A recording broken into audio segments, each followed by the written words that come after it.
Bueno, a ver.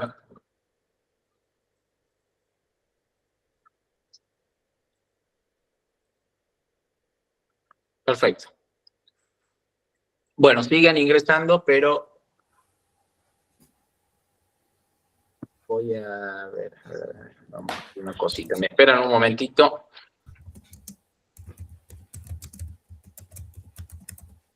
Porque hoy no está, Alejandro no está todavía, ¿no? Ale, no está el JTP, así que voy a tener que designar como anfitrión.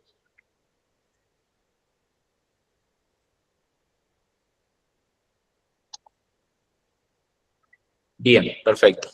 Bueno, por las dudas que se sigan sumando alumnos. Bien, bueno, ahora sí, buenas noches, ¿cómo están?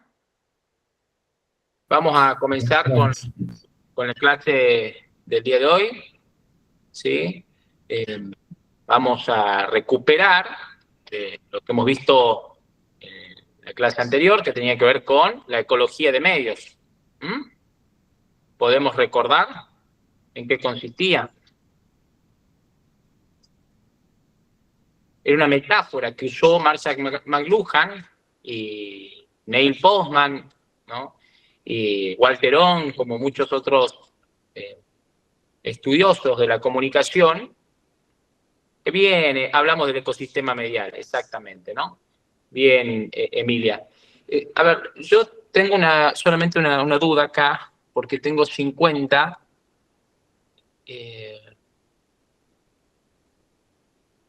Ahí está, ahora sí los puedo agregar. Perfecto. Listo. Bueno, ahora sí ya tenemos Word. Bien, perfecto. Lo que dice Emilia, ¿no? Hablamos del ecosistema medial y de la importancia de la adaptación de los medios. Pero bueno, voy a presentar un poco las mismas imágenes, de la misma presentación, pero vamos a ir rápido. Bien rápido, cosa de avanzar con el tema nuevo el día de hoy, ¿sí? Bueno. ¿Me avisan si se ve en la pantalla? Sí, sí se ve, profe. Se ve. Perfecto, bueno. Entonces, lo que dijimos en un principio es que... A ver. ¿Y por qué no lo puedo cambiar ahora?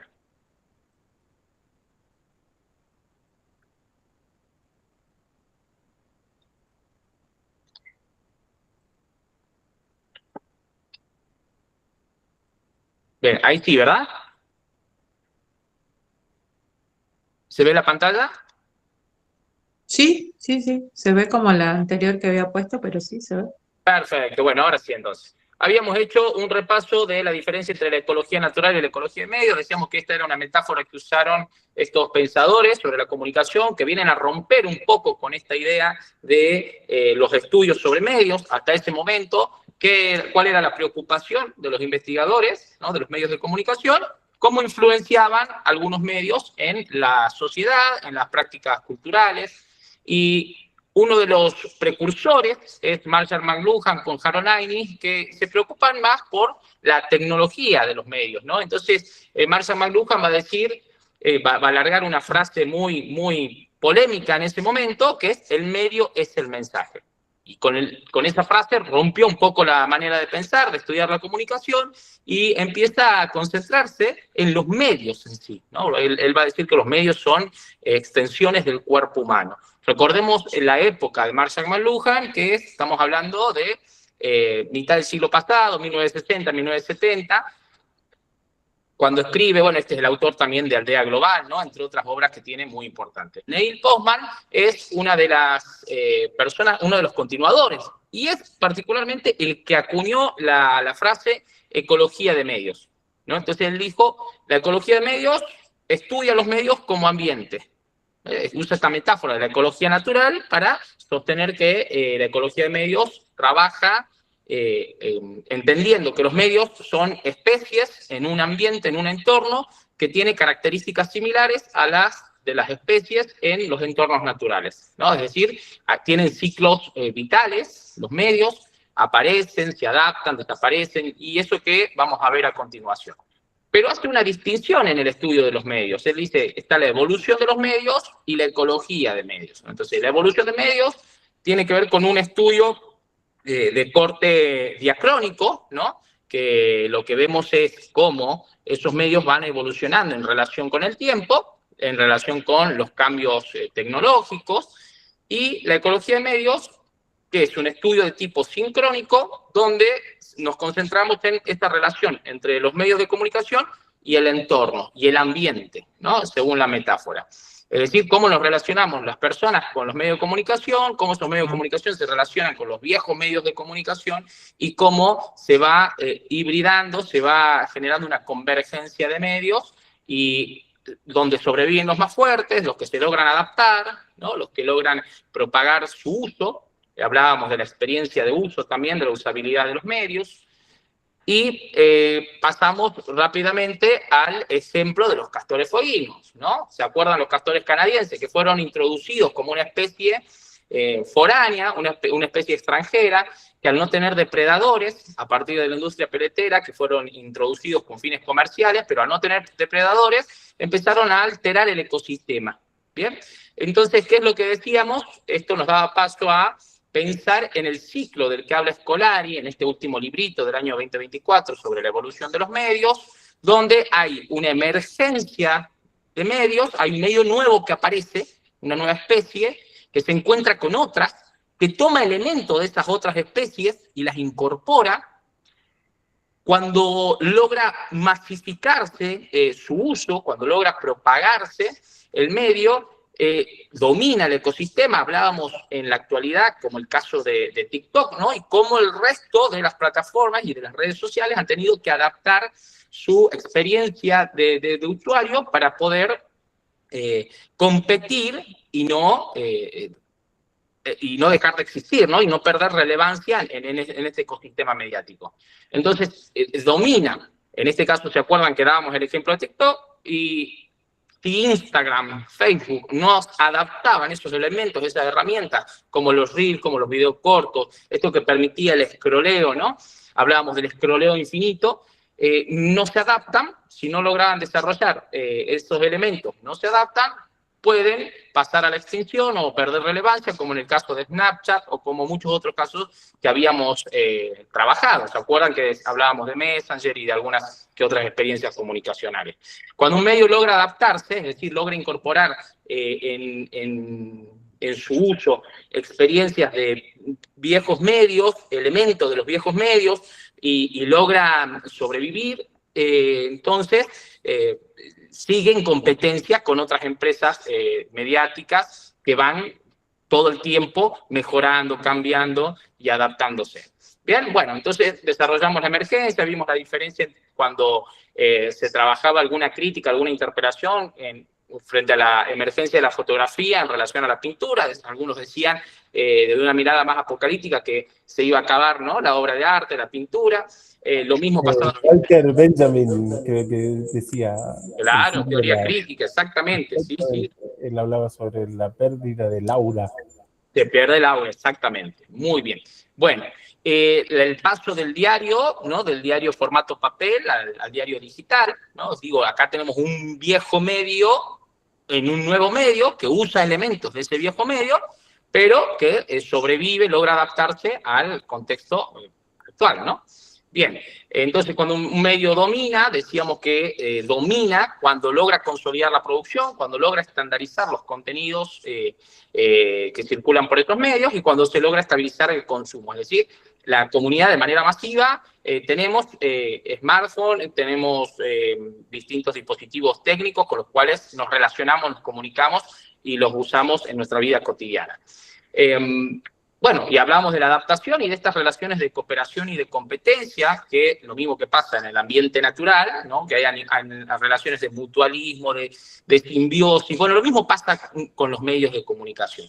Hay dos tipos de adaptación, decíamos, según Scolari: la adaptación de la emergencia, cuando un nuevo medio emerge, tiene que adaptarse y para poder adaptarse toma elementos de un viejo medio, ¿no?, que el caso del telégrafo y el teléfono, el caso de la radio y la televisión, o del cine y la televisión, ¿no?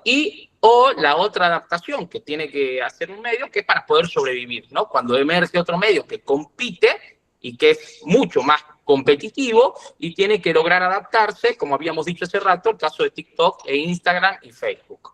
Bien, bueno, dijimos que se iban construyendo nichos en relación a estos medios, algo que no sucedía anteriormente. Ahora la cantidad de plataformas y la multiplicidad de formas de comunicarnos hace que se vaya fragmentando los contenidos y que hayan audiencias para esos contenidos específicos. Se van construyendo nichos, lo mismo que en ecología natural, y hablamos de la supervivencia, el caso de la radio y el podcast, hablábamos del caso de la radio y la radio en los vehículos, ¿no? Cómo eran esas experiencias de usuarios, que la comodidad tal vez de ese medio y el lograrse adaptar en otros medios, como es un vehículo, generaba que siga vigente, ¿no?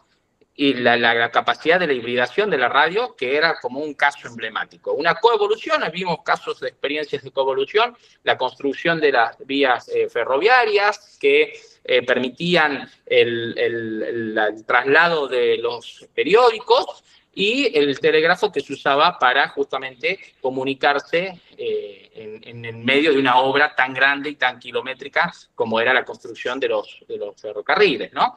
Así que bueno, es un poquito lo que vimos la clase pasada, lo quería recordar porque esta sí queda grabada, y bueno, abro a preguntas o charlamos un poquito sobre esto, a ver si alguien quería hacer alguna acotación en relación a esto. Si me olvidé de algo de la clase anterior, lo podemos repasar, si no, pasamos rápidamente a Henry Jenkins. ¿Fui muy rápido a lo Colapinto o no? Usted sabe, profe, que en una oportunidad, hace muchos años atrás, Sí. participé de un confer donde vino un periodista de la revista The Economist, año 2005, todavía los monitores eran CRT. Y usted sabe que el periodista dijo: el futuro de la televisión es YouTube. Y nos miramos todos riéndonos, digamos, ¿no? YouTube recién había surgido, tenía videos FLV de 240 por 480 de 3 minutos. Bueno, hoy en día un televisor sin YouTube no es tele. Es más, los medios de comunicación transmiten en vivo las 24 horas, y a veces hay picos de audiencia que los tiene un streamer en una casa con una computadora adaptada, digamos. Es impresionante el momento en el que estamos. Totalmente. Bueno, de eso que estabas diciendo, Carlos, creo que quien estaba hablando, ¿verdad? Así es, profe. Carlos, esto que estabas diciendo tiene mucho que ver con lo que vamos a trabajar el día de hoy, que es la convergencia cultural, la convergencia tecnológica, mediática, de la que habla Henry Jenkins. ¿Mm? Es decir, son medios que se han encontrado, ¿no? Medios viejos, decíamos, en términos de escolares y de Henry Jenkins, con nuevos medios. ¿Sí? ¿Se acuerdan? A ver, frente a la emergencia de cada medio, en cada momento de la sociedad, hubieron pensadores que también los cuestionaron. ¿Se acuerdan que Neil Postman, McLuhan era más considerado un determinista tecnológico, pero mal considerado determinista tecnológico, ¿no? Porque creo que ha sentado las bases de la ecología de medios, que nos permitió pensar y mirar desde otro lugar. Pero bueno, muchos decían, McLuhan se concentraba en la importancia de los medios más que en el mensaje, más que en el contenido. En ese momento, ¿cuál era la prioridad de quienes estudiaban la comunicación? La prioridad tenía que ver con la influencia que tenían los determinados mensajes, la capacidad de construir agendas que tenían los contenidos de los medios, ¿no? McLuhan es el que viene a romper un poco de manera provocativa con esta teoría. Pero Postman avanza un poco más allá, y él sí es crítico respecto de la televisión, que bien señalaba Carlos. ¿Qué decía Postman? ¿Se acuerdan? Que lo trabajamos la clase pasada. Criticaba este mundo del entretenimiento. Perdón. Sí. No, esto que los medios de comunicación eran los que moldeaban la cultura.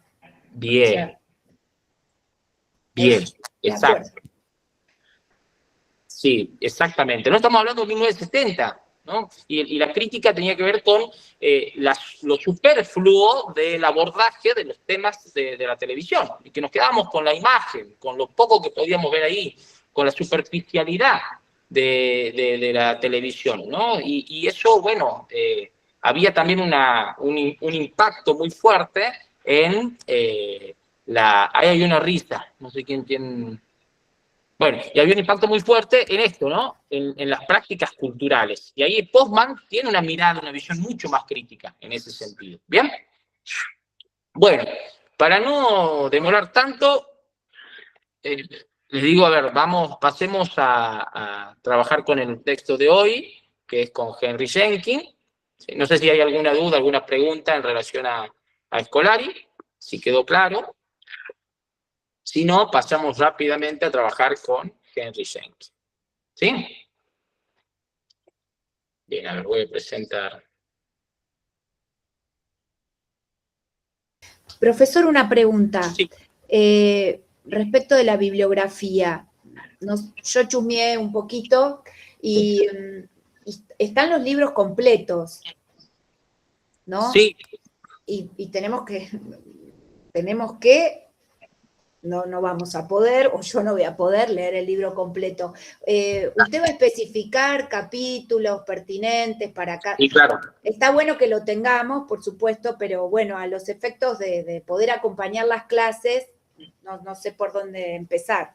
Bien, perfecto, está bien, está bien. Sí, a ver, en cada unidad vamos a hacer el recorte de los capítulos que vamos a trabajar, ¿bien? ¿Por qué están los libros completos y no el capítulo? Porque, bueno, entendemos que a quien le interese la lectura y quieran avanzar en otros capítulos pueden hacerlo. Yo siempre que tenga la posibilidad de tener un texto completo, por lo menos para mí es mejor, ¿no?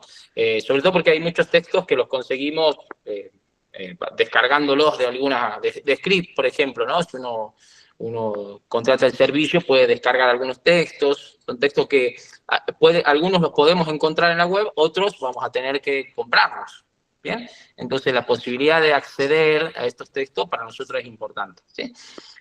Sí vamos a hacer el recorte de los capítulos que tenemos que leer, ¿no?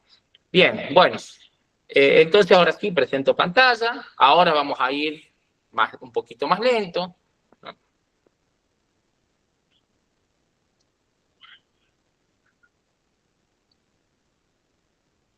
Me avisan si se ve bien.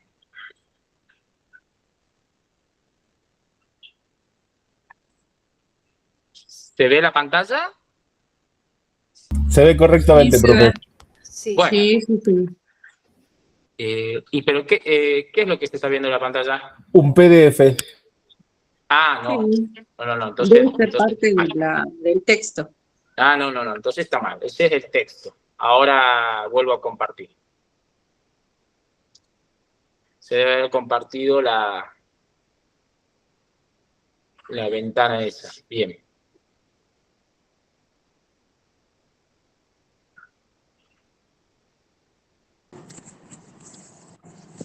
Ahora sí.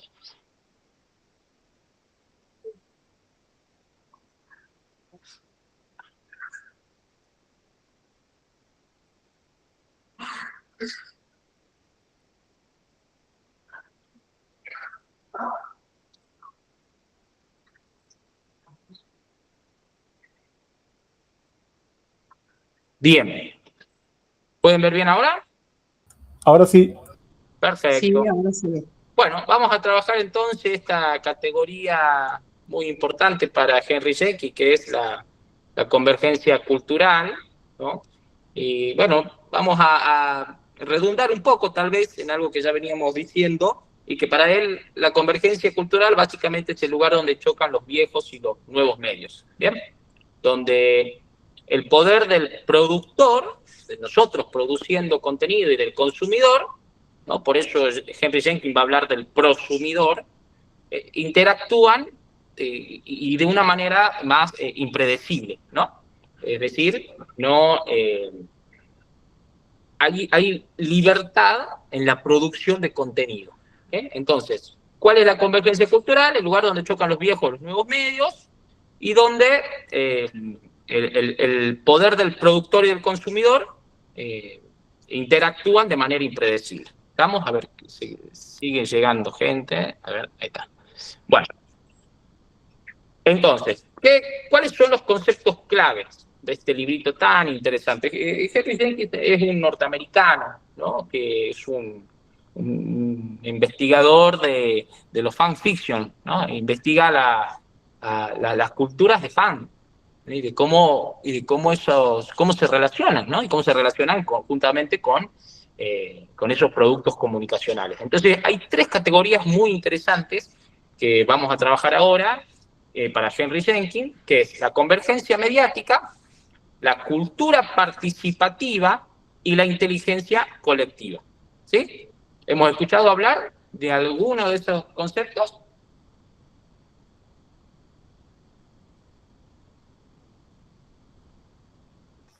Sí, hace poquito me parece, ¿Ah?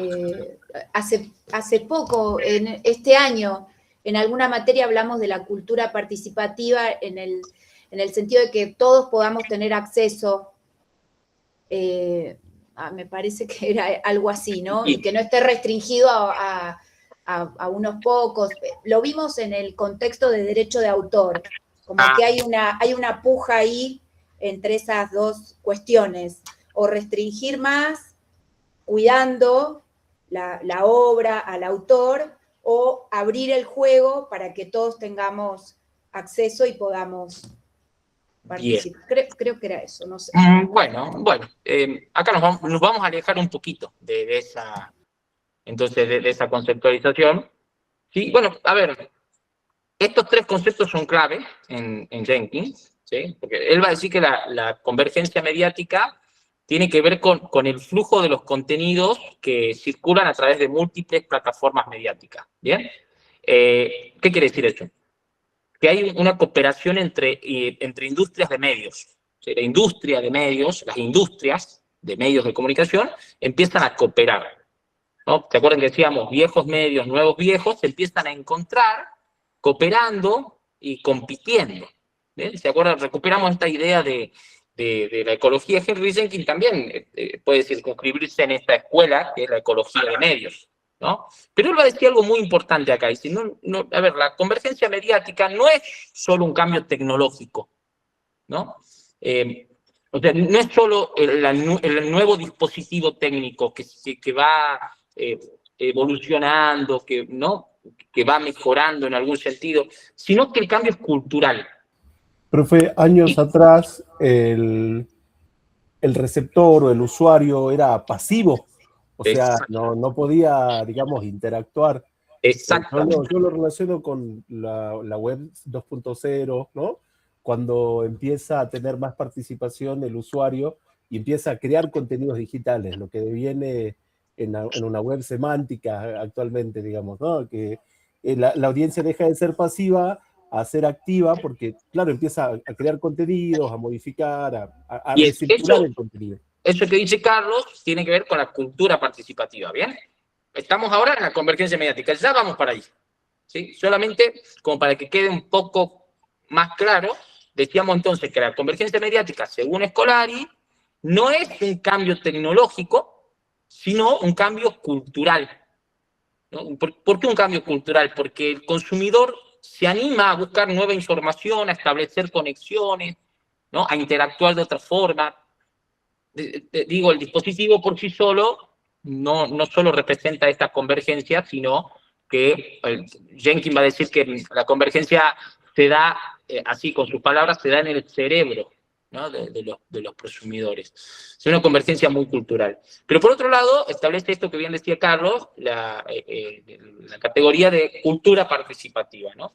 ¿Qué quería decir esto de la cultura participativa? Sí. Bueno, ¿a qué refiere con que le da el cerebro al prosumidor? ¿Cómo?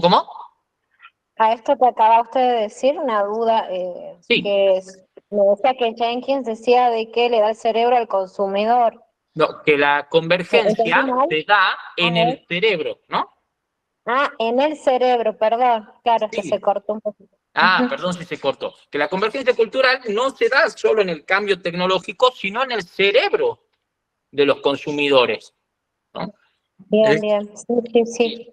Bien, perfecto. Entonces, bueno, Me imagino que también es la habilidad que tiene el humano de adaptarse a los distintos dispositivos, medios y formas de conectarse con el mundo mediático. Sí, de adaptarse, de resignificar los contenidos, ¿no? De comunicarse de otra forma. Bueno, digo, por eso se da en el cerebro, es un cambio cultural, dice Jenkins. No es solo una convergencia mediática, o mejor dicho, la convergencia mediática implica también una convergencia de tipo cultural. ¿Bien? Recordemos que él habla de cultura participativa, ¿no? Bien, entonces, ¿qué quiere decir con la cultura participativa? Ya contrasta esta idea del espectador pasivo, esto que decía Carlos, ¿no? Que está esperando, que la información le llega de alguna manera y no puede interactuar casi con eso, esta idea de receptor, creo que Carlos lo habías dicho en esa forma. Así es, profe, así es. Usted sabe que a mí me gustan mucho los videojuegos, entonces trato de enseñarle a mis hijas a jugar con los patrones de los 90, ¿no? Del juego de los 90. Y o sea, ven YouTube y ya quieren empezar a jugar de forma colaborativa. Porque Claro. hoy en día los juegos son en línea, digamos, ¿no? No se puede poner pausa. Claro. Desde ese lugar, digo, claro, antes nosotros, por ejemplo, accedíamos a una página de internet y teníamos que esperar, no sé, mediodía para que se actualice.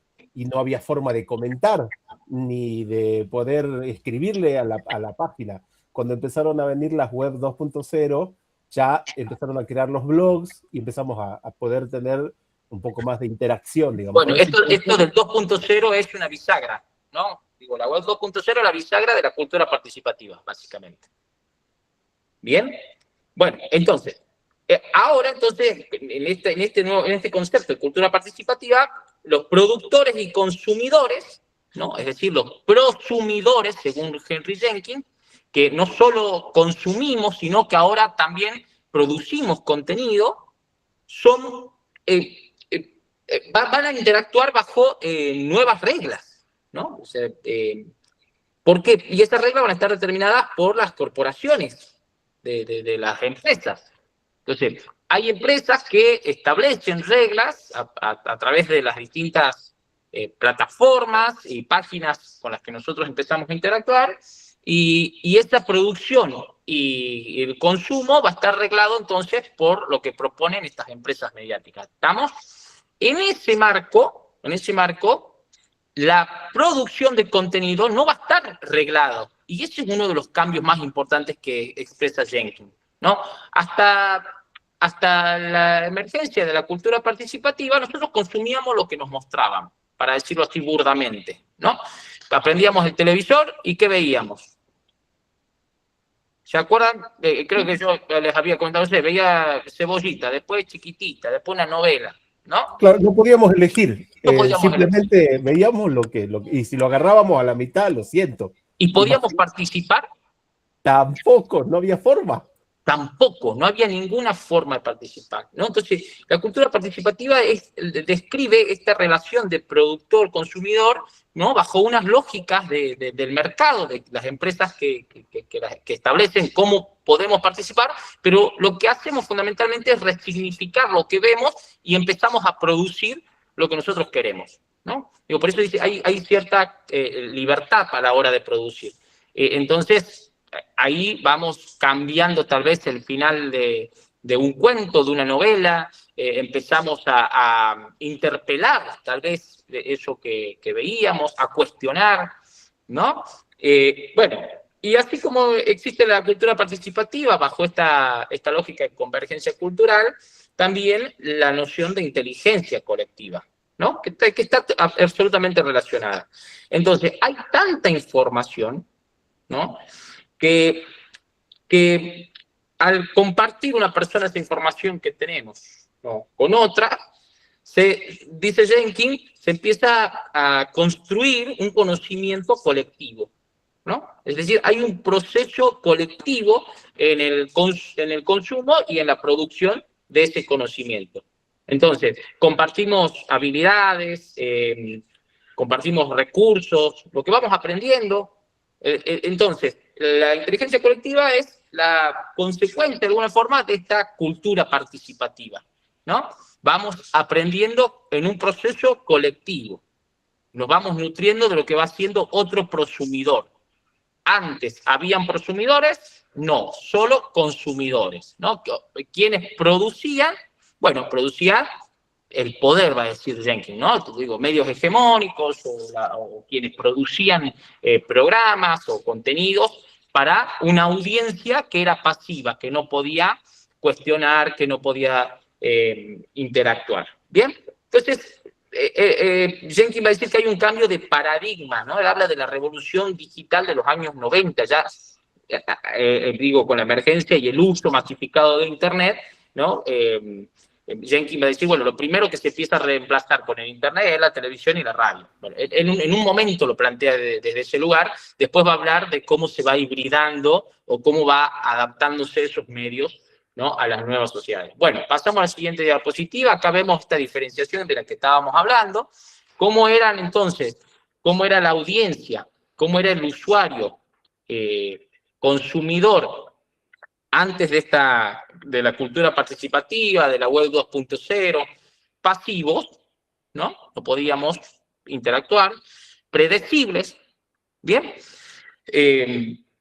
Eran individuos aislados, sí, claramente, porque no había conexión, no podíamos conectarnos tal vez con el contenido a través de cómo lo podía observar, cómo podía interactuar con ese contenido una persona que se encontraba en otro lugar, silencioso e invisible, ¿no? Entonces había una lógica de comunicación unidireccional, ¿no?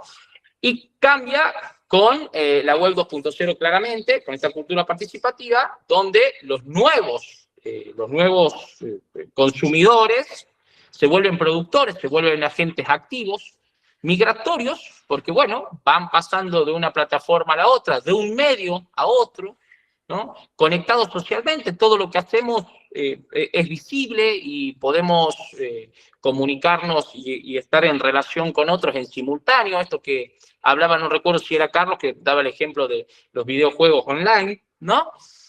Y ruidosos y públicos, visiblemente escandalosos, ¿no? Como es este nuevo prosumidor del que habla Henry Jenkins. ¿Bien? Profesor, buenas noches. Bueno. Una consulta. Antes las personas, sí, como dice usted, no tenían tanta interacción con lo que se pasaba en la televisión, pero la gente mandaba cartas a los canales, obviamente. La cantidad en comparación con la facilidad que nos dio el Internet y los medios de comunicación más modernos es muchísimo, exponencial, digamos. Exacto. Pero antes, obviamente, un pequeño, que para ese entonces habrá sido una gran cantidad de personas, mandaban cartas quejándose, dando su apoyo, felicitando, etcétera. O sea que había algo de interacción.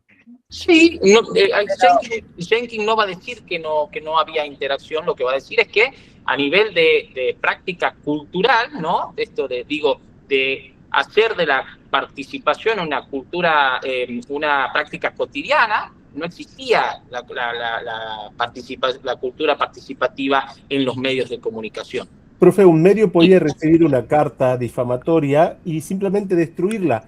Hoy en día, una persona que te expone en redes sociales genera un marketing de crisis tremendo, te arruina totalmente. Bueno, por eso dice Jenkins, el cambio es a nivel cultural. Claramente sí, alguien podíamos mandar a los periódicos, ¿no? Al diario uno podía mandar cartas al lector, y bueno, sí, claramente en algunos medios uno podía llegar a interactuar. Ahora esa interacción se daba bastante discontinuada, ¿no? Se perdía en cuanto, supongamos, un evento noticioso, ¿no? Y uno quería opinar sobre ese evento noticioso. Se perdía el efecto de lo que uno opinaba. No había una cultura de participación activa, instantánea, inmediata, de las dudosas votaciones de Gran Hermano, claro, claro, ¿no? En esta época, hace poco me salió uno de los primeros ganadores de Gran Hermano, no me acuerdo en qué contexto, pero sí me acordaba de cómo se puede consumir hoy, ¿no? Y que uno puede estar votando desde el celular, que puede estar, ¿no? Observando desde otro lugar, y cómo era anteriormente. Bueno, pero Jenkins va a hablar, entonces, empecemos a contextualizarnos, ¿no? Y vamos a ver esta imagen, Jenkins, cuando comienza a escribir esta propuesta, el texto que es cortito, es un texto muy corto, pero muy lindo, no sé si lo han leído, de Convergencia Cultural, comienza a hablar de Ignacio Dino, si mal no recuerdo, creo que es Dino el apellido. Bueno, Ignacio era un joven que estaba aburrido, ¿no? Allá por el 2001, y dijo, bueno, voy a hacer un Photoshop, ¿no? De esa época, y le puso, a Bin Laden lo puso al lado de Blas. ¿Saben quién es Blas?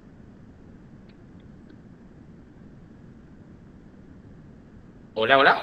¿De Plaza Sésamo puede ser? Bien, ¿no? Blas de Plaza Sésamo. Entonces, estaba aburrido y bueno, y lo subió a la web. Y dijo, bueno, subo esta imagen, ¿no? De Bin Laden y Blas, ¿no? Entonces puso algo así como Blas el malo, ¿no? Porque estaba al lado de Bin Laden, digo, otoño del 2001. ¿Y qué pasó? Que en Bangladesh, ¿no? Hubo un joven que dijo, bueno, a ver, salgamos a protestar en contra de Norteamérica, e imprimió esta imagen que había construido Ignacio, desde su casa, ¿no? Desde lo más artesanal y desde el amateurismo. Entonces, imprimió, probablemente no sabía, o sí, no sé si habría conocido Plaza Sésamo, probablemente no, y lo imprimió, y esos carteles los mandó a imprimir de manera estandarizada, industrializada, y fueron los carteles con los que salieron a protestar. Esa protesta fue la cobertura de la propuesta la hizo CNN, ¿no? Entonces, claro, ¿y qué pasó cuando lo hizo CNN a la cobertura? Claro, salieron los dueños de esta empresa, ¿no? Este workshop de Plaza Sésamo a querer denunciar y decir, che, ¿qué tiene que ver Bin Laden con Plaza Sésamo? Entonces, claro, Jenkins cuando cuando introduce a esta idea de la cultura participativa, dice, qué bárbaro, ¿no? Como un joven desde su hogar, desde el amateurismo, crea algo y que circula y se masifica y termina generando toda una confrontación a nivel de empresa hegemónica, ¿no? A nivel de Estado. Ahí él empieza con este ejemplo diciendo, miren lo poderoso de esta forma de participar y de producir contenidos en la web. ¿No? Que era algo que hoy obviamente nos parece una obviedad, ¿no? Estoy hablando del año 2001, ¿no? Previo a las Torres Gemelas, claramente no pasaba lo que pasa hoy, ¿no? Esto de hoy consumimos, producimos, estamos todo el tiempo comunicados. Entonces, él comienza a hablar de convergencia cultural a partir de este ejemplo que es muy interesante. Y va a decir que la convergencia cultural, o para que exista esta convergencia cultural, hoy, en la actualidad, hay flujos de contenidos en múltiples plataformas. Digo, esta convergencia implica que haya mucho contenido y en múltiples plataformas. Pensemos nosotros hoy en el día a día, ¿no? Con cuántas plataformas y cuántas redes sociales nos comunicamos y qué contenidos consumimos durante un día solamente, si tendríamos que categorizar. Hay cientos de miles de plataformas, profe. Es impresionante. Es vertiginoso, digamos, la cantidad de información que hay en la web y la cantidad de formas de conectarnos que hay. Bien, entonces, esto es una de las características de esta convergencia cultural, va a decir. También otra de las características tiene que ver con esta cooperación que hay entre las múltiples industrias. Digo, hay muchas relaciones de cooperación. ¿Se acuerdan que en la clase pasada veíamos el ejemplo de un influencer que en TikTok promociona su página de Instagram, ¿no? Hay una cooperación a nivel de un generador de contenido, ¿no? Que hace dialogar de alguna forma las plataformas, pero está permitido. Digo, hay cooperación entre las industrias, digo, en las empresas de Internet, los proveedores del servicio de Internet, en algún momento con la telefonía móvil. Digo, ¿cómo accedemos nosotros a Internet hoy, algunos contratan a algunas empresas, Flow, ¿no? Claro, o si no, los canales, ¿no? A través de Internet. Digo, hoy tenemos múltiples posibilidades de acceder y detrás de estas posibilidades de acceso están las industrias cooperando, vendiendo, trabajando, porque en realidad lo que opera acá es el mercado, no hay otra cosa, ¿no? Digo, es el mercado brindándonos posibilidades de interacción. Y en esto Henry Jenkins es muy consciente, ¿no? De eso, va a hablar de cómo, de las industrias, ¿no? De las industrias de la comunicación. Bueno, el comportamiento migratorio de las audiencias es otra de las características de la convergencia cultural. ¿Y qué quiere decir con esto de comportamiento migratorio de audiencia? Va de nuevo el ejemplo, ya trillado a esta altura, de cuando veíamos la televisión o cuando los medios analógicos, ¿no? Y cuando éramos, en algún momento, espectadores o consumidores pasivos. ¿Podíamos migrar?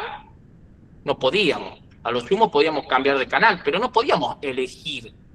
No se termina el dibujito a las 7 de la tarde y tenés que salir a la cancha, porque ya no hay más dibujito.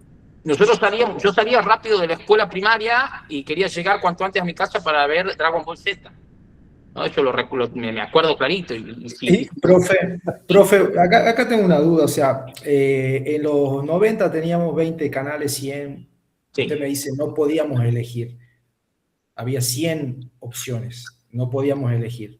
Y hoy no podemos elegir, por más que sea 1 millón. Perdón, no podías elegir qué consumir. Vos ibas a consumir lo que te ofrecían esos 20 canales y era finito el número de posibilidades. ¿Estamos de acuerdo?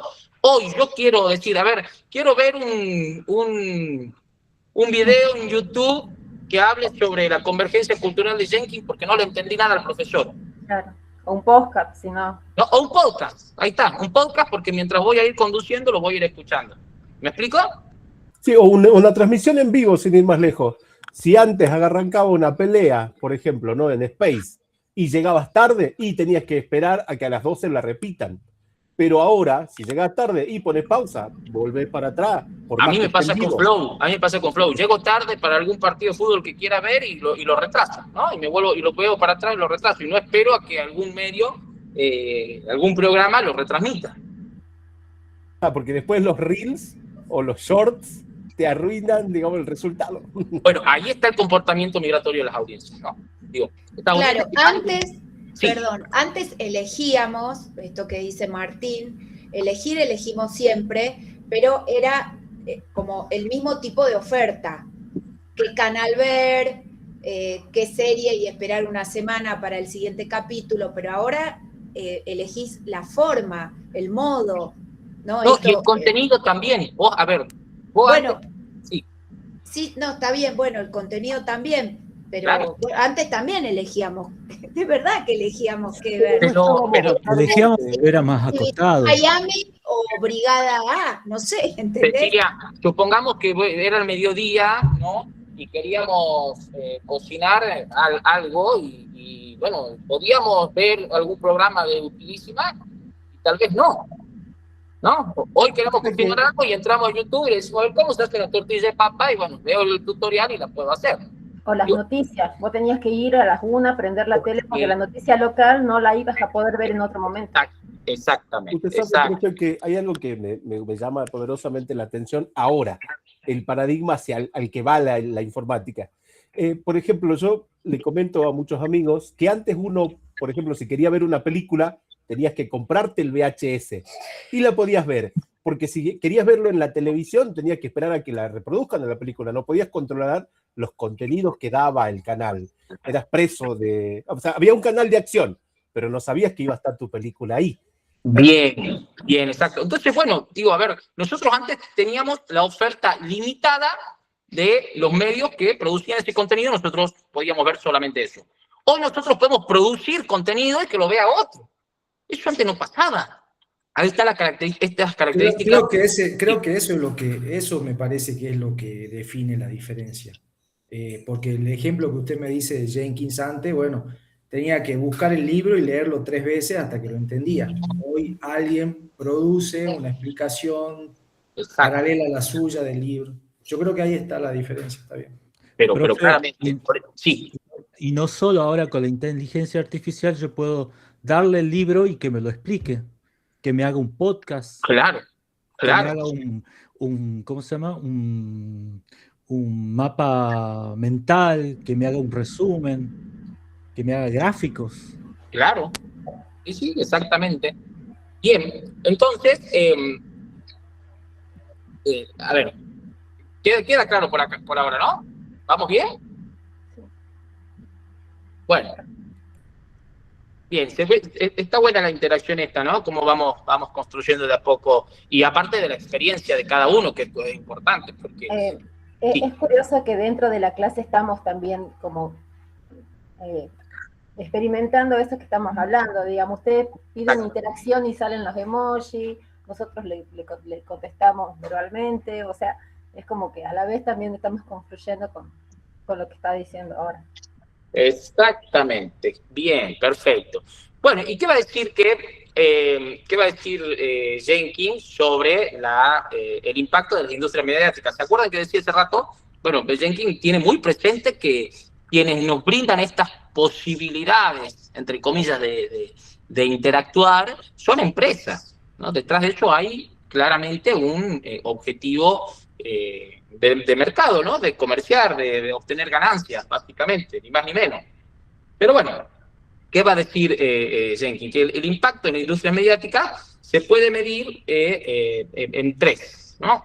La extensión del impacto, que tiene que ver con el esfuerzo por expandir mercados, moviendo diferentes sistemas de distribución, es decir, cómo las industrias se vuelven cada vez más grandes, ¿no? Cómo se van amplificando, cómo se van hibridando, y por eso habla de la sinergia de estas industrias, ¿no? Ven una oportunidad económica de controlar las plataformas y empiezan de alguna manera a trabajar de manera coordinada, ¿no? Y no hay como mucho lugar para otras. Bueno, hoy creo estamos viviendo por ahí un momento más complejo en ese sentido, porque bueno, hay tantas nuevas aplicaciones y la inteligencia artificial está rompiendo como con muchas lógicas también de mercado, pero bueno, hasta la misma inteligencia artificial son herramientas o tecnologías que son brindadas por empresas, ¿no? OpenAI, ¿no? Google, o todas las que están invirtiendo, lógicamente, en estas herramientas. Y las franquicias, ¿no? Entonces, el impacto que se mide, el impacto de las industrias, a través de la extensión de la sinergia de la franquicia, que tiene que ver con estas marcas que se van comercializando en distintos lugares del mundo. Entonces, hoy las redes, estas plataformas, ¿no? Muy difícil pensar, como diría Jenkins, antes de la década del 90, o en esa época donde Postman cuestionaba la televisión, que en Asia, ¿no? Iban a estar produciendo contenidos en TikTok, y que acá también, ¿no? Y que los asiáticos van a poder ver lo que nosotros producimos y nosotros lo que ven ellos, ¿no? Bueno, los asiáticos tienen también tienen algunas aplicaciones propias, ¿no? Bueno, son un continente muy grande. Pero digo, hay un impacto en la industria mediática, no solo es lo cultural, va a decir Jenkins, o detrás de lo cultural subyace esta idea de generar ganancias. Perdón, a ver, creo que bueno, sí, perdón, lo del Titanic, hace ratito, Emilia, claramente, ¿no? Si querés ver el Titanic hoy, lo podés ver. Pero no solo eso, ¿no? Si lo usamos a Jenkins y trabajamos un poco más esta idea de la cultura participativa, que lo vamos a ver ahora en un ratito, vamos a decir, capaz que podemos ver el Titanic realizado por actores de amateur, ¿no? Que reinterpretan la película de Titanic y que le dan otro final. Hasta eso podemos llegar a ver, ¿no? Pero por eso sí. sucede que como prosumidores también podemos cambiar el rumbo del contenido. Exactamente. Bien. Bueno. Las series están escritas a través de los comentarios, de las decisiones del público, ya no somos pasivos en ese sentido. Exacto. Bueno, como dice Fabiola, entonces la forma de medir el impacto de los medios ante el rating, exactamente, hoy son las vistas, los posteos. Sí, hoy hay mucha más complejidad y hay mucha más tecnología de datos, ¿no? Para analizar hoy las audiencias. Y hoy, Profe, recuerdo el caso de la película esta de Sonic, que salió con un tráiler, con un diseño antropomórfico, ajá, y una campaña masiva que le costó millones, digamos, al estudio para volver a diseñar nuevamente el personaje de Sonic. Y fue un éxito, pero fue también un caso de estudio, digo yo, porque, claro, primero lanzaron el tráiler y fue tanta la reacción negativa que hicieron un estudio de mercado y, bueno, fue un éxito después de la película, ¿no? Pero está en internet. Bien, bueno, pero digo, hablamos entonces de esta sinergia, ¿no? A ver, un ejemplo, Warner Bros., ¿no? Produciendo cine, de pronto, las películas que podíamos acceder, pero también produciendo juegos, videojuegos, cómics, ¿no? Parques de diversiones. Entonces, digo, la industria entonces mediática trasciende lo puramente de los medios, ¿no? Digo, lo que circula por los medios, ¿no? Se empieza a generar entonces toda una sinergia, una extensión y la capacidad de armar franquicias que pueden estar en distintos lugares del mundo que van reproduciendo estas marcas, ¿no? Warner Bros., películas, videojuegos, parques de diversiones, cómics, ¿no? Empiezan a circular en múltiples plataformas. ¿Me explico? Sí, profe. Bien. Incluso el público puede cancelar artistas. Exactamente. A Nodal, por ejemplo. Bien. Profesor. Sí. En ese caso, para seguir con el ejemplo de Sony, a ello no se convertiría en un gran multimedio. Bien. Bueno, exactamente, ¿no? Vamos a trabajar con esta idea de multimedio y de lo transmedial también, ¿no? Lo que digo, atraviesa, sale de los medios para circular por otros, por otras plataformas y por otros formatos, ¿no? Esto lo vamos a trabajar porque justamente tiene que ver con la idea del taller. Bien, entonces, bueno, a ver, para ir pasando a otro tema dentro de este concepto de convergencia cultural, vamos a decir que bueno, Jenkins plantea un cambio de paradigma. ¿Bien? Entonces, esta idea de convergencia para Jenkins, esta idea de las industrias mediáticas operando en la forma de relacionarnos, tiene que ver con los viejos y nuevos medios que interactúan de formas complejas, ¿no? Cada vez se fue complejizando mucho más la interacción entre los viejos y los nuevos medios. Jenkins va a sostener, ¿se acuerdan que lo vimos Scolari ayer, ¿no? Perdón, en la clase anterior. Pero, ¿y qué decía Jenkins? Que los medios no mueren. Bueno, Scolari, perdón. Jenkins va a decir que los medios no mueren, claramente. Lo que muere son las herramientas para acceder. Jenkins va a decir que lo que muere es la tecnología de distribución. ¿Sí? Eso es lo que va muriendo, lo que va volviéndose obsoleto, ¿no? Estas son las palabras que él usa, mientras que lo que él denomina protocolos culturales, que en realidad son las formas en las que nosotros nos apropiamos del uso de esos medios y los resignificamos, ¿no? Es lo que va evolucionando. Entonces, para Jenkins, los medios no mueren, lo que muere es la tecnología de distribución. ¿Me explico? El celular, el ladrillo, eso es lo que murió, ¿no? El VHS. El VHS. Bueno, eso es lo que Jenkins va a decir, murió. Ahora, murió el protocolo cultural, va a decir, esa práctica de ver videos. No, hoy usamos Netflix en un Smart TV, supongamos, si tenemos, ¿no? Pero, digo, ahí hay un protocolo cultural, una práctica, una forma de mirar que la seguimos reproduciendo. Lo que sí cambió es la tecnología de distribución. Ya no el VHS, ¿no? ¿Se acuerdan que antes teníamos las videocaseteras y teníamos que comprar esos ladrillos de cassette? Hoy lo vemos de manera digital. Bien, entonces esto es clave, ¿no? Porque tiene que ver con esta idea de cambio o de ruptura de paradigma de la que habla Jenkins cuando conceptualizamos la convergencia. Bueno, entonces, ¿cómo se da la participación de estos usuarios? ¿Se ve bien, no? ¿La pantalla?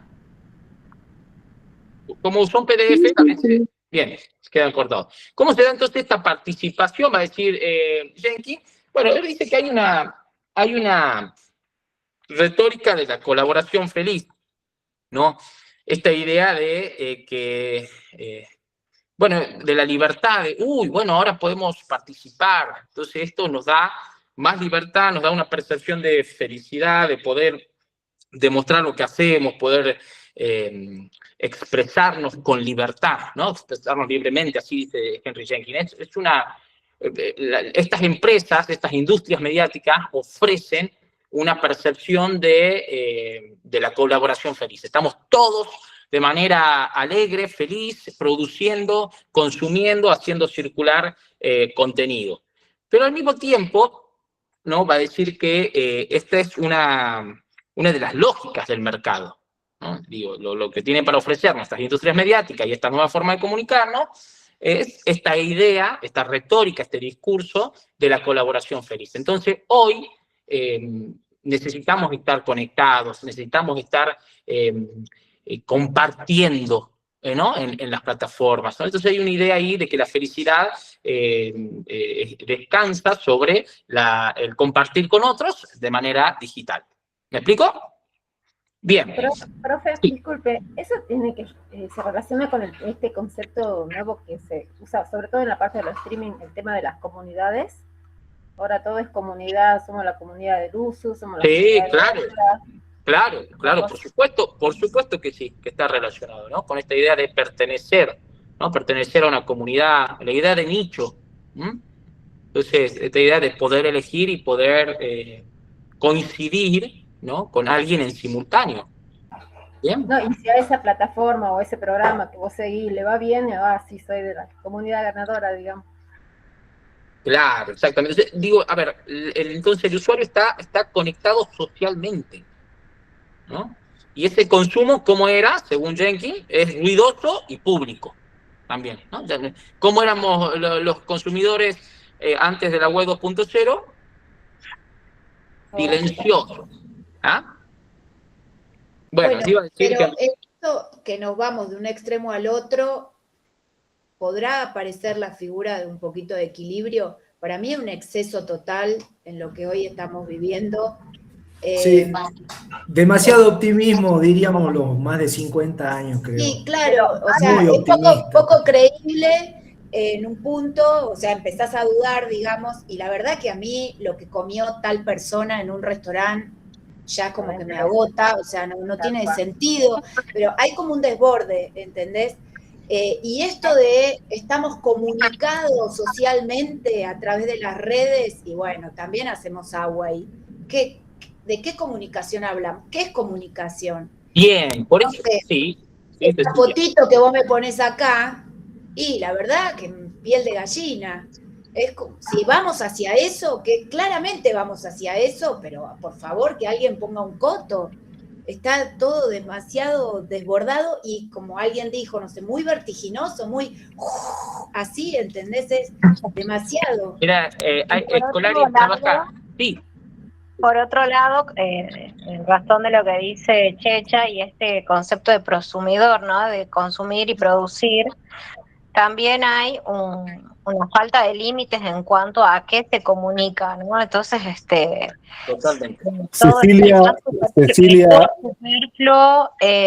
Y la verdad que no hay un profesionalismo o datos basados en profesionales, por ejemplo, que yo lo veo todo el tiempo, que realmente se ha vuelto peligroso, ¿no? Desde la salud física, mental, la forma de tratarnos entre nosotros. Sí, está bueno de que se ha abierto la posibilidad de que podamos ser partícipe, pero ¿qué tendríamos que comunicar? Es creo lo que tendríamos que empezar a frenar un poquito. Totalmente, sí, claro. Decía yo, profe, para la compañera Cecilia, que lo lea Humberto Eco sobre las redes sociales. Es imperdible. Profe, Sí, mira, en relación a lo que dice Amanda, hace poco estaba escuchando una noticia, no sé si en China, en Corea, no sé en dónde, donde ya sancionaron una ley que para los influencers que divulguen temas de salud, ciencia, eh, eh, temas relacionados a la salud mental, tienen que estar avalados con un título universitario, porque tienen una pena, en bueno, tienen Japón creo que fue, me en parece. Japón, bueno. Sí, sí, en O Japón. sea, ya se está comenzando a Sí. notar que Sí. hay un desborde total y no hay certificación de que nada sea realmente, se diga con veracidad, digamos. Y bueno, a ver, hay una... a ver, hay plataformas que se alimentan, digo, sus algoritmos se alimentan de la indignación, ¿no? Y son mucho más efectivas a partir de lo que más nos indigna. Hay toda una economía de la indignación. Entonces, sí, claramente. Y hay usuarios que circulan por esas plataformas donde hay menos control de filtro. Vos en Facebook o en Instagram no podés subir determinadas cosas o determinados mensajes porque vas a ser cancelado de alguna forma o restringido en sus normas por la misma plataforma. Ahora, en Twitter o X, ¿no? Y hasta en TikTok, probablemente no. Entonces, sí, pasa un poco esto, hay una discusión que es ética, que es moral, que es normativa, en relación a lo que producimos y qué consumimos, ¿no? Estamos hablando, en este caso, bueno, Henry Jenkins lo que empieza a plantear es esta retórica de la colaboración feliz, ¿no? Que estamos todos comunicados, colaborando, construyendo una inteligencia colectiva, dice Jenkins, porque, bueno, si vemos la imagen, unos con otros están produciendo y esa acumulación de lo que van produciendo va generando un conocimiento colectivo, ¿no? Esa era la idea de Jenkins, ¿no? Se propone algo medio parecido. Hay una autora muy, muy interesante que es Josefina Bandi, no sé si la han leído, tiene un librito Cultura de la Conectividad, donde ella se vuelve como mucho más crítica, ¿no? Entonces también analiza Facebook, analiza Twitter, y empieza a hablar de la cultura del me gusta, del me gusteo, ¿no? Y de todo eso, pero bueno, digo, como para darle continuidad a este tema si es que a alguno le interesa. Bueno, a ver, el rechazo de la metáfora del contenido viral, ¿se acuerdan que les había dicho que Scolari lo recuperaba Jenkins para decir que después de la pandemia medio complicado, ¿no? Esto lo dijo Jenkins ante la pandemia, pero después de la pandemia medio complicado seguir sosteniendo que los contenidos son virales. Después de un virus que ha matado a tantos millones de personas, Jenkins lo decía mucho antes de la pandemia, ¿no? O de esta pandemia, por lo menos COVID, de la que atravesamos en 2020. Jenkins decía, bueno, no sé si un contenido es viral, ¿por qué? Porque lo viroso, lo viral, que viene de la metáfora de la salud, ¿no? De cómo se va propagando un virus, tiene una idea de la animosidad, ¿no? De uno querer o no contagiarse. Entonces, ¿qué dice Jenkins? Jenkins en esto va a ser como taxativo, en esto, uno no quiere enfermarse, uno no quiere contagiarse un virus. Entonces, cuestiona la metáfora de lo viral, ¿no? Él dice, y creo que esto surgió una discusión, ¿no? En la clase anterior, muy interesante, que fue a propósito, lógicamente, la discusión, que, profe, pero igual consumo. Bueno, Jenkins va a decir que el consumo es la participación. Entonces, ¿qué es participar para Jenkins? Compartir, reaccionar, ¿no? Entonces Jenkins, ¿qué dice? No, si vos no querés, no compartís, no reaccionás, es decir, no te contagiás. Entonces dice, para mí es propagable, no es viralizable. Un contenido es propagable, no viral. Por eso dice rechaza esta metáfora de contenido viral. ¿Se acuerdan que se armó ahí una pequeña discusión interesante de la clase pasada?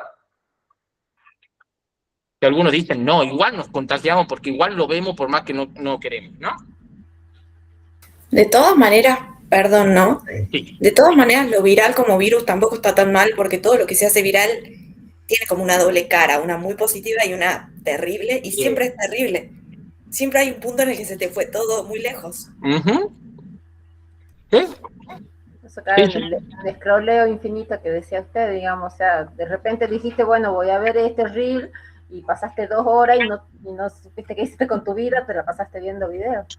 Pero la efectividad del scrolleo infinito es terrible, ¿no? Por eso las otras especies mediáticas, digamos, con la metáfora ecológica, para poder competir y no perder relevancia, han tenido que empezar a adaptar sus contenidos, ¿no? Los Reels. Entonces hoy hasta Facebook tiene Reels, que era por ahí de las redes sociales la más anticuada, o que se había dejado para otro tipo de uso, por ejemplo, usos comerciales, marketplace, o también para la cancelación de algunos algunos actores, ¿no? Bien, bueno, y esta idea de que la participación de los usuarios genera valor, ¿no? Y claramente ese valor es apropiado por las empresas. Digo, estamos todo el tiempo cliqueando, comentando, produciendo, generando, masificando el uso. Entonces, bueno, todo eso genera un valor y un valor agregado que, bueno, que lógicamente hay algunos que hablan de trabajadores, que somos trabajadores, ¿no? Que no nos reditúan por generar esa cantidad de datos que todo el tiempo estamos usando, y que sí, es apropiado por empresas que después venden todos esos datos, venden, ¿no?, nuestras preferencias de consumos, nuestros consumos culturales, todo eso es vendido, y después, ¿qué nos sucede? Estamos charlando de que me tengo que comprar unos zapatos, ¿no? ¿Y qué pasa apenas voy a alguna de mis redes? Me aparecen los zapatos, ¿no? La publicidad, claro.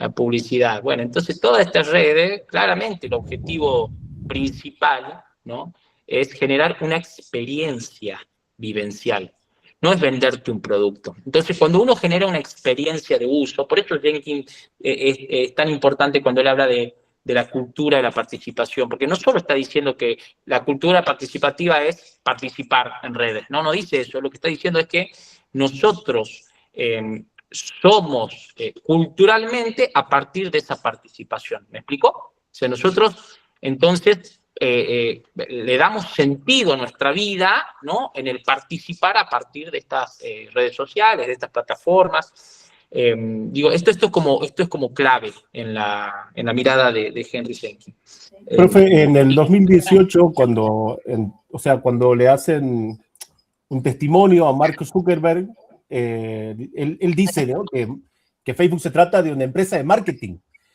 Cuando uno acepta los términos de uso, que son escritos en una terminología legal compleja, acepta la recopilación de datos, ¿no?, el envío de métricas, lugar, clics. Entonces, las redes sociales no son gratis, el activo es los datos que nosotros le damos, lo que le decía hace rato, la web semántica, ¿no?, la recopilación de toda nuestra información. Totalmente, totalmente. Ese es el objetivo más grande de... A ver, bueno, hay casos hasta judicializados, Cambridge Analytica, ¿no? Manipularnos.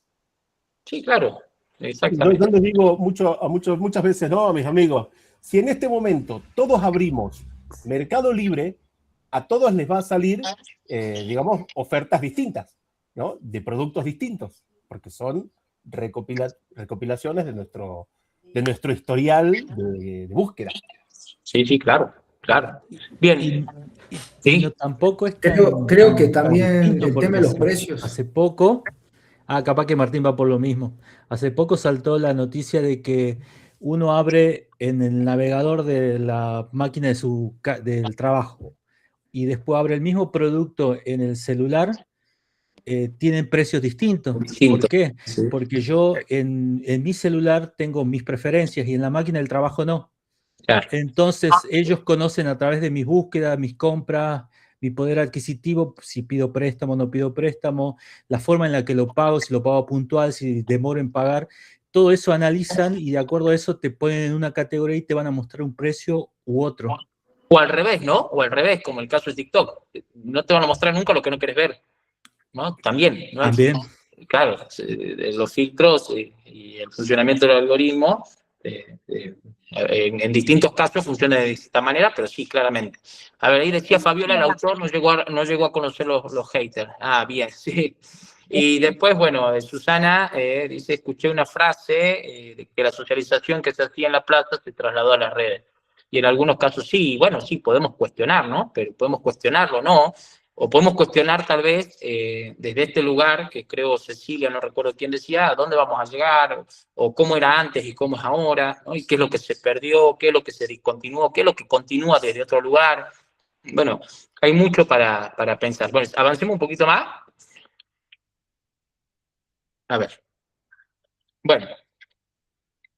Y acá aparecen dos productos, ¿no?, de la industria cultural masiva, ¿no?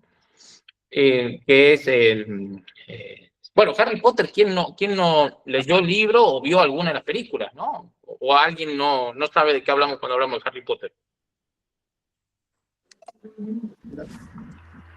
Sí, a full. Sí, claro, ¿no? Bien, bueno. Profe, antes de avanzar, mire, le quiero mostrar algo. Uy, a ver. Oh, yeah. Muy bueno. ¿Qué es un LG? ¿Qué? Es un... El Nokia 1100. Nokia. No, es un teléfono no, nuevo, Nokia es un 1100, es teléfono, se llama Ruger Phone o Doom Phone, teléfono tonto. Por eso yo no estoy en el grupo de WhatsApp de la carrera desde hace un año. Entré en un proceso de desintoxicación digital, así que dependo exclusivamente de los correos electrónicos. No tengo WhatsApp, digamos, ¿no? No tengo redes sociales, nada, solo comunicación y correo. Bueno, una estrategia comunicacional, una estrategia de lectura. No sabe usted el tiempo que recuperé. Eso sí, no me llama nadie. Mi mamá, mi esposa y nadie más. Bueno, pero a ver, Carlos, accedes al enlace, ¿no? ¿Cómo, o querés que lo pongamos?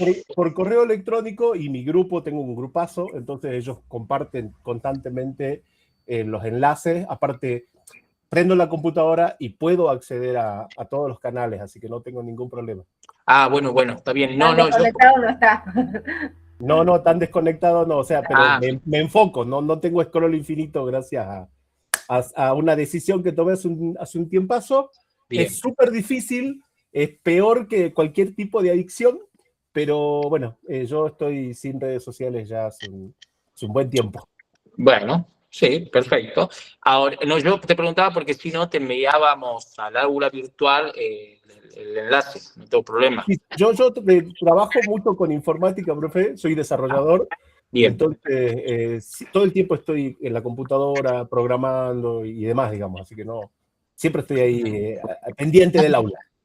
Perfecto, bueno, entonces seguimos. ¿Se acuerdan que les dije que Henry Jenkins que investigaba, que le gustaba investigar?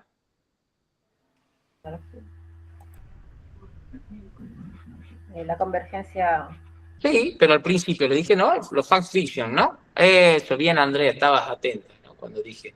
Él se encarga de estudiar, es un apasionado en realidad por esas culturas de fans que se apropian de tal manera de estos productos de las industrias culturales y los llevan a sus estéticas, a sus identidades, a sus producciones transmediales, los fandom, bien, perfecto. Sí, claro, son comunidades de fans que se vuelven tan fanáticos, ¿no?, de alguno de estos productos que, bueno, asisten a reuniones, participan de eventos en redes, se disfrazan, ¿no?, comparten desde otro lugar.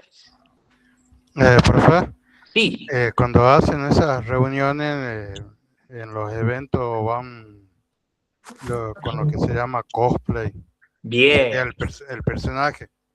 Sí, exacto. Bueno, Jenkins empieza a estudiar y dice, bueno, esta cultura participativa se da en una serie de condiciones, ¿no? Digo que antes era más difícil que esto, que pudiera haber organización, ¿no? Entonces él va a decir que hoy hay una tecnología apropiada, que hay formas de organización específicas y establecidas por esos propios prosumidores, ¿no? La industria cultural empieza a generar productos, ¿no?, masivos, de consumo cultural masivo, pero hasta ahí llega, ¿bien? O por lo menos esto es lo que dice Jenkins, hasta ahí llegaba. Estos prosumidores, ¿no?, se apropian de esos productos y ¿qué es lo que hacen? Les dan valor y empiezan vuelven más complejos los productos. Digo, cuando se crea, no sé, Harry Potter, cuando se escribe el libro de Harry Potter, probablemente no se pensaba en lo que podía generar, ¿no? Digo, eso que se generó, todo eso que se generó a partir de ¿qué? De la cultura participativa. Entonces, estos prosumidores que empiezan a participar vuelven mucho más complejos los productos de la industria cultural, porque empiezan a ponerle el cuerpo, empiezan a darle otro sentido, empiezan a relacionar esta película con otros aspectos de la vida cotidiana, ¿no? Se empiezan a organizar. A ver, ahí Andrea dio un ejemplo de 50 Sombras de Grey surgió de un fact fiction de Crepúsculo, claro. Sí, tal cual. No, y después de 50 Sombras de Grey, la cantidad de memes, no sé, ¿no? Sí, claro, de productos que van circulando que son también usados hasta por el mercado, ¿no? O sea, y a la inversa me refiero. Perdón que me perdí el chat, no sé quién había hablado también. Voy a ver.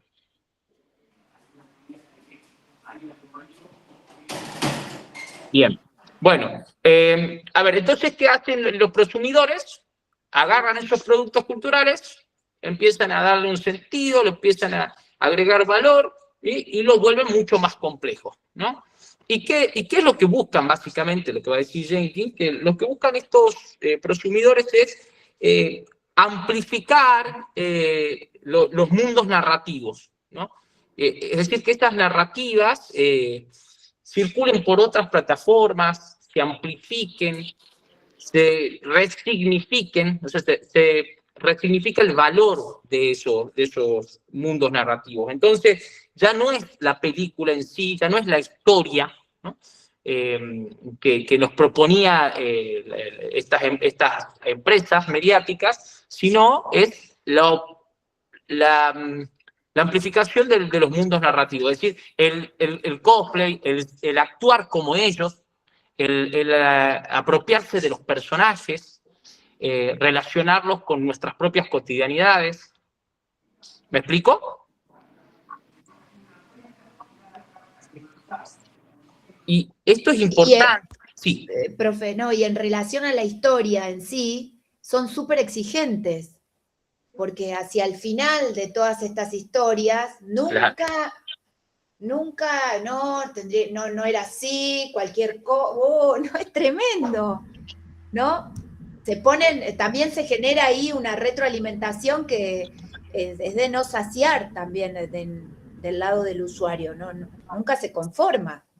Infinita, ¿no? Infinitas posibilidades. Infinitas. Sí, por supuesto, ¿no? Pensemos en algunas piezas comunicacionales de circulación masiva también, ¿no? Como a partir de un reel, a partir de una historia tal vez, se construye una serie de memes, de productos, de piezas comunicacionales que circulan con un efecto comunicativo terrible. Bien, bueno, vamos entonces a estos desafíos que propone Henry Jenkins, porque dice, bueno, hay desafíos que tienen que ver en este contexto con la propiedad intelectual, ¿no? Porque empiezan a surgir una serie de conflictos de interés en empresas, ¿no? ¿Me escuchan? Sí, se escucha. Perdón, que justo me entró una llamada, ahí corté la llamada. Bien, perdón. Entonces, empiezan a haber conflictos de intereses, ¿no? Y cada empresa, lógicamente, busca proteger sus inversiones, el control sobre sus personajes, porque, digo, a ver, en la amplificación de estos mundos narrativos, entonces, ¿qué pasa con los dueños de los personajes, ¿no? En el caso de Star Wars, en el caso de Harry Potter, lógicamente, y la propiedad intelectual, ¿dónde queda? ¿No? Entonces hay un saqueo ahí. Sí. Hay un debate enorme respecto a los contratos editoriales, porque ellos ya prevén, aun cuando tu libro no vaya a tener éxito, de que son propietarios de de la venta al cine, al guión, adaptación y todo, tiene como un montón de ítems para que termina como cediendo el autor ante la editorial con la necesidad de publicar un libro. Claro, claro. Entonces se vuelven propietarios como editoriales de todo lo demás, los muñecos, la ropa, o sea, de todo entra dentro del contrato. Exacto. Pero acá es complejo, ¿no? Cuando hablamos de estos productos multimediales, porque, a ver, empieza a circular, según la cultura de la participación de Henry Jenkins, ¿no? La gente, digo, se apropia de un personaje, tal vez a Harry Potter le ponen la camiseta del lobo jujeño, ¿no? Y lo hacen dialogar con otros actores, y esto es lo que denomina la cultura del remix, ¿no? Desde la remixabilidad, va a decir Scolari cuando define una de las características de la cultura snack. Hay un libro muy interesante de Scolari, no sé si lo habrán leído, que es la cultura snack, ¿no? Entonces él define las características de los consumos culturales en la actualidad. Entonces dice que consumimos de manera fragmentada, de manera breve, ¿no? Bueno, la remixabilidad es una de esas características. Entonces la cultura del remix, ¿no? De cómo juntamos estos personajes, de cómo los reconfiguramos, le damos otro sentido, ¿no? Entonces, bueno, ahí hay un conflicto con la ley, básicamente, ¿no? Porque bueno, ¿qué pasa con estos personajes? ¿Y qué pasa? ¿Cómo en este afán de satisfacer las fantasías de los fans, ¿no? Esto de construir, digamos, o de amplificar estos mundos narrativos, ¿qué pasa con la autoridad y la propiedad intelectual? Entonces, bueno, el dilema que plantean de alguna manera Jenkins es que, bueno, no está claro quién tiene el derecho, ¿no? Cuando circula globalmente, como pasó en el caso de Ignacio. ¿Se acuerda de Ignacio Dino?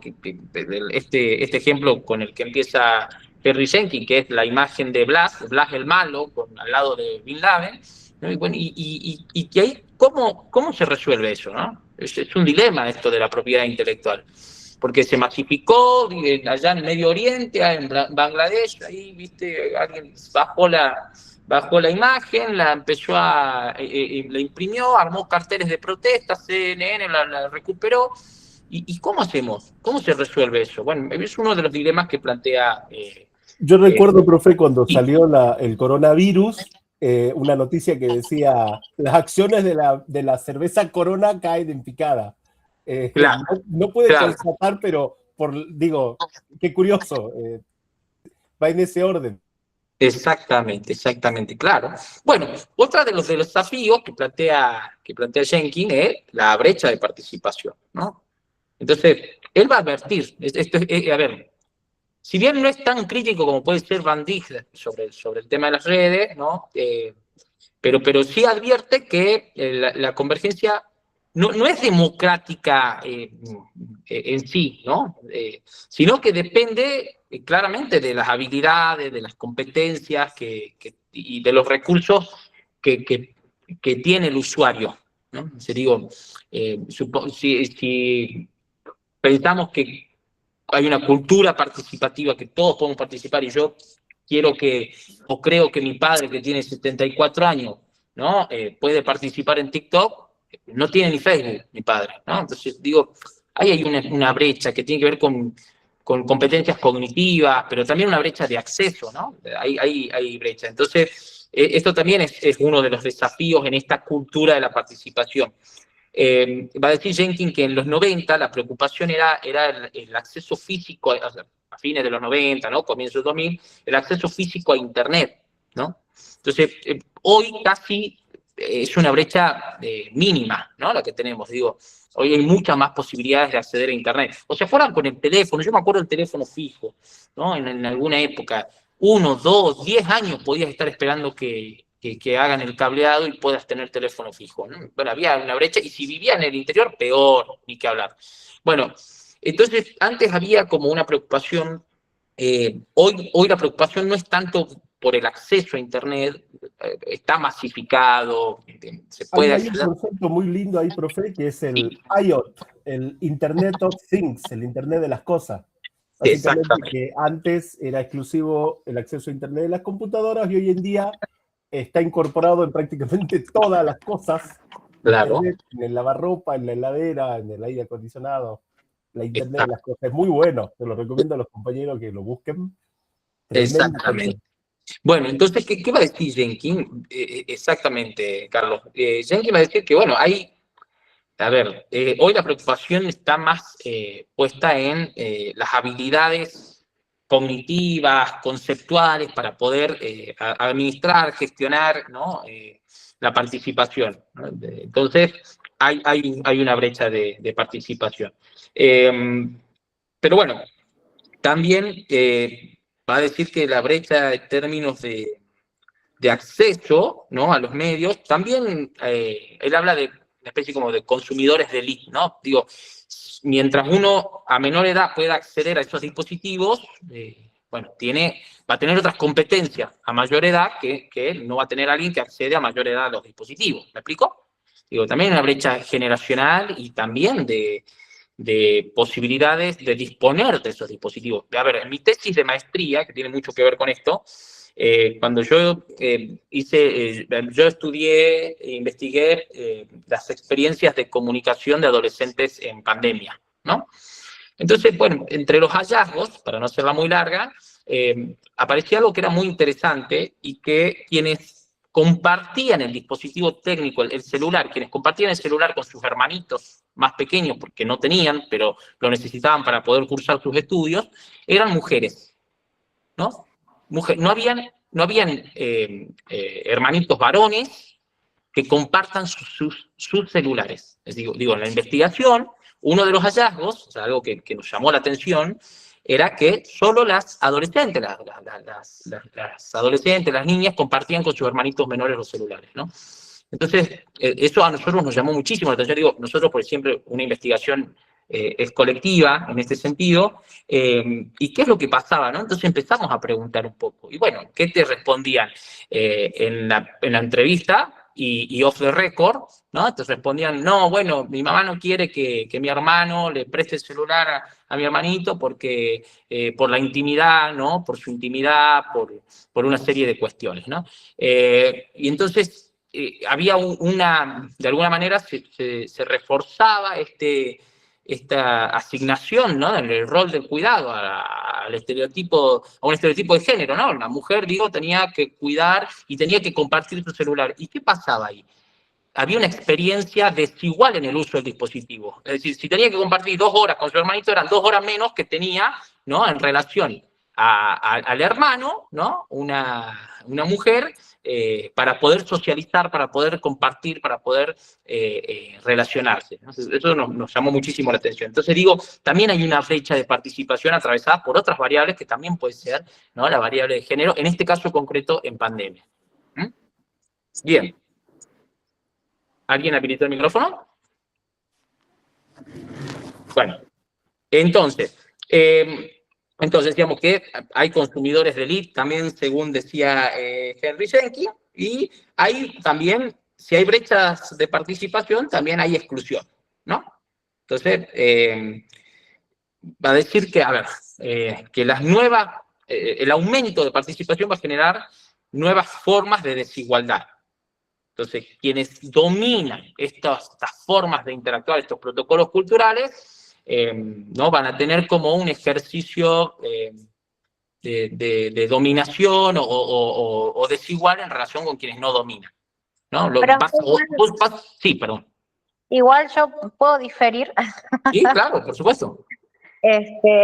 No, porque están saliendo como los estudios de los nativos digitales, trabajos doctorales que dicen que por primera vez en la historia de la evolución humana, esta generación de nativos digitales tienen menor coeficiente intelectual que sus padres. Algo que no había pasado antes, ¿no? Generalmente, al ser alfabetizados en el tiempo, escolarizados y todo eso, ha hecho de que el coeficiente intelectual creciera. Pero cuando llegó la historia esta de la digitalización, el exceso de participación digital hizo de que disminuyera el coeficiente intelectual y el desarrollo social, lingüístico y demás. Sí, puedo entender que hay una brecha de acceso a lo que está dispuesto en redes, que en definitiva también está bastante coartado, pero supongo, creo yo, de que quitarles el dispositivo o dejar el consumo hace que también tengan participación con el mundo real. Claro. Ahora, Henry Jenkins te va a decir, no estamos pensando diferente, ¿no? Te puede decir Henry Jenkins, te va a decir, ojo, ¿no? Una cosa es la consecuencia del uso de temprana edad, ¿no? Y otra cosa es la posibilidad de participar, ¿no? De esa cultura participativa. Entonces, claro, y por ese lado entiendo que, bueno, el que está conectado participa y si está fuera pierde, digamos. Se ve en el aula, se ven los chicos, o sea, es como que está fuera de nuestro compañero con su teléfono, ¿no? Su downphone. La primera pregunta es, ¿podés acceder a la plataforma? ¿Estás conectado? Sí. Pero es como quedar fuera de... sin embargo, pareciera que ese es el único mundo posible. Todo el tiempo hay lógicas de exclusión. Ahí, Martín, creo que querías decir algo. Sí, ¿qué tal? Con respecto a lo que dijo Amanda, sí, yo también conozco ese estudio, ya hace muchos años. Lo que han llegado a la conclusión no es solamente por el tema de redes y la conectividad de ahora, sino más que nada a recibir casi todo lo que recibimos, todos los contenidos, todo en pantallas. O sea que no es tanto el celu y la compu, sino el video, la pantalla en sí, que hace que nuestro cerebro procese la información de manera diferente, más fácil para el cerebro. Por eso algunos países como Noruega, Suecia, que son los que llevan la posta en la educación, ya han sacado todas las pantallas de la escuela. Claro. A los videos comunes, han vuelto al libro papel. Claro. Bien.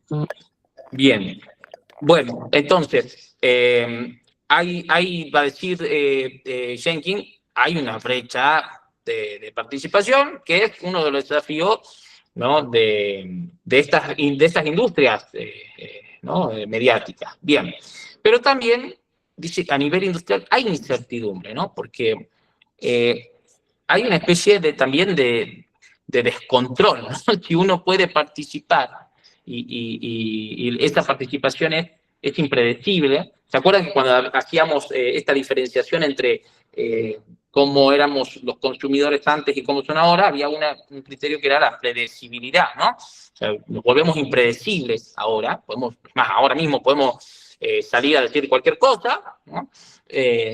Entonces, esto genera una especie de incertidumbre industrial que se basa básicamente, valga la redundancia, en alguna especie de desorientación, ¿no? de la industria, porque hay modelos que empiezan a colapsar y a entrar en crisis. A ver, hay anuncios que duran 30 segundos, ¿no? Entonces, bueno, digo, hay que adaptarse a esas formas de consumo. Entonces, bueno, ¿y qué hago? ¿Qué es lo más rentable? Promocionar en 30 segundos una imagen, vender una experiencia. Entonces empieza a haber un modelo de lo que se venía haciendo hasta el momento en crisis y que tiene que estar permanentemente pensándose, ¿no? Digo, cuando nosotros leemos algunos estudios de mercado o algunos estudios de opinión o de percepción política, van cambiando todo el tiempo, ¿no? El perfil de dirigente o de representante, ¿no? que elige una sociedad hoy no es el mismo tal vez dentro de un mes, tal vez no sea el mismo. Bueno, las industrias tienen un desafío ahí por ver cómo hacen para construir algo que pueda sostenerse también en el tiempo, ¿no? Entonces, no saben, y les pasa esto, no saben si alentar la participación del fan o combatirla, o cómo hacen para direccionar, ¿no? el contenido de los usuarios. Es difícil, ¿no? Es difícil. Podemos pensar, por ejemplo, en la campaña electoral de Javier Milei, ¿no? Decimos antes del 23, ¿no? Que comenzó mucho antes. Entonces, ¿cómo hubieron fans, ¿no? o personas que adhieren lógicamente a esas categorías, ¿no? o a esas categorías culturales como la libertad, etcétera, y cómo han ido resignificando el sentido de algunas categorías y lo han ido haciendo circular por distintas plataformas. Tanto es así que los fans, o quienes adherían a ese modelo, lo hacían hablar, ¿no? A este personaje, ¿no? A Milei, le ponían melena de león, ¿no? Iban construyendo una serie de elementos estéticos, semióticos, y tal vez no era lo que había dicho él, ¿no? O en base a lo que dijo, se terminó construyendo toda una narrativa. Es muy interesante cuando analizamos ese tipo de participación de usuarios en las redes y cómo van resignificando, y después, lógicamente, terminan adhiriendo, votando, etcétera, ¿no? Entonces, bueno, para las industrias eso se vuelve un poco impredecible, ¿no? Digo, no sé si el mercado, si las empresas pensaban que iba a pasar eso que pasaba. Incluso todas las encuestas, muy pocas acertaban que este personaje, Javier Milei, ¿no? Que era un personaje mediático, iba a ganar las elecciones, ¿no? Ninguna encuesta lo daba como ganador en un principio, pero había algo ya en la cultura participativa de sus usuarios, de sus consumidores, que hacía que circule mediáticamente por TikTok sobre todo, ¿no? Que era donde más calaba su mensaje. Que bueno, y que usaba como recurso la indignación, que es donde el algoritmo más operaba, ¿no? Entonces, es muy interesante ver cómo para las industrias se vuelven un poco impredecible esta reacción de los consumidores. ¿Me explico? Bueno, uy, mira la hora que es. Bueno, entonces, hasta acá. Ahí no es auxiliar, Alejandro, es JTP, hay un error. Pero bueno, hasta acá, entonces, dejamos a Henry Jenkins, los dejamos en paz, ¿no? Porque lo hicimos trabajar mucho hoy, pero, a ver, dejo de compartir pantalla.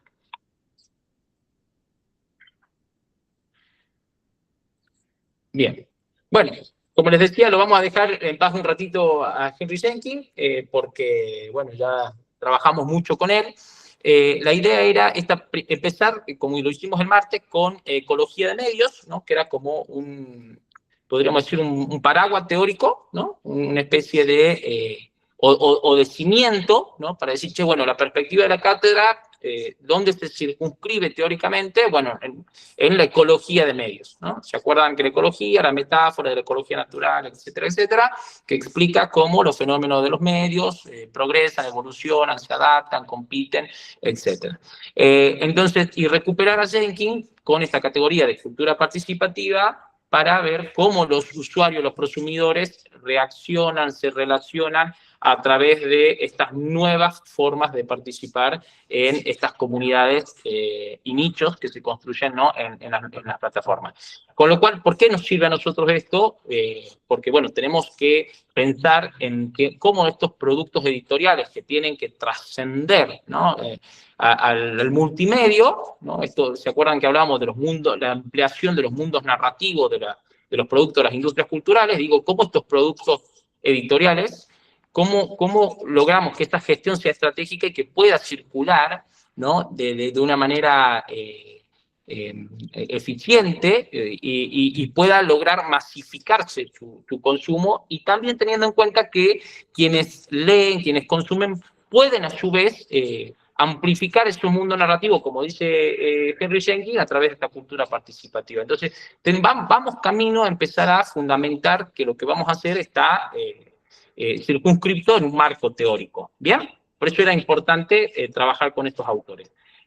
Vamos a trabajar con Francisco Alvarelo, ¿no? El autor que sigue es Francisco Alvarelo. No sé si han tenido algún contacto con la lectura de su libro, que, valga la redundancia, se llama Leer y escribir en el ecosistema de pantallas, habla de lecturas transmedias, ¿no? Así que, bueno, vamos a trabajar con él la clase que viene. ¿Bien? Bueno, no sé si hay dudas, preguntas, creo que ha sido mucho por hoy. Muy provechosa la clase, les agradezco mucho la participación. Nos vemos el día martes. No recuerdo si semana de paro, bueno, nos vamos a estar comunicando vía WhatsApp, ¿no? O aula virtual, y vamos a subir las páginas para que que la lectura sea una lectura más orientada. Y de todas maneras están los textos completos en algunos casos y en otros casos está el recorte bibliográfico. Muchísimas gracias entonces. Sí. Gracias, profesor. Bien. No, eso, gracias. Gracias por las dos cosas. El libro está bueno tenerlo, empezar a armar nuestra biblioteca o seguir armándola, porque ya tenemos varios libros que nos han compartido. Gracias. No, por favor, a ustedes. Buenas noches. Buenas Chau, noches. chau. Que estén muy bien. Hasta luego, profesor. Hasta luego. Hasta luego, profe. Buenas noches. Buenas noches. Chao.